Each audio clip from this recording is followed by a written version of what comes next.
Bread વગરની sandwich બનાવવા માટે સૌથી પહેલાં બ્રેડનું લેયર બનાવવા માટે 1.5 કપ મગની ફોતરા વગરની દાળને 5 થી 6 કલાક પહેલાં ધોઈને પલાળી દેવી. દાળ પલળી જાય એટલે બધું પાણી કાઢીને મિક્સર જારમાં નાખી થોડા લીલા ધાણાના દાંડલા અને 2 ટુકડા આદુના નાખી પાણી નાખ્યા વગર જ પીસી લેવું અને દાણેદાર ના રહેવું જોઈએ એ વાતનું ખાસ ધ્યાન રાખજો. પછી એક વાસણમાં કાઢી સ્વાદ મુજબ મીઠું, ચપટી ઈનો અને થોડું પાણી નાખી મિક્સ કરી લેવું. પછી એક ચોપરમાં ગાજર, કેપ્સિકમ, 1 થી 2 તીખા લીલા મરચાં, ડુંગળી, ફુદીનાના પાન અને આદુના ટુકડા નાખી એકદમ ઝીણું ચોપ કરી લેવું.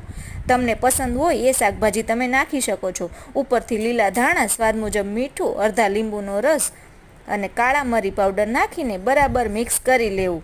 હવે સેન્ડવિચ બનાવવા માટે આવી રીતે ટોસ્ટરની અંદર બટર લગાવીને બનાવેલું બેટર નાખી વચ્ચે થોડો ખાડો કરીને ચોપ કરેલા શાકભાજી હતા તેને નાખી ફરીથી ઉપર બેટર નાખી ગેસની ફ્લેમ લો રાખીને બંને બાજુ બટર લગાવતા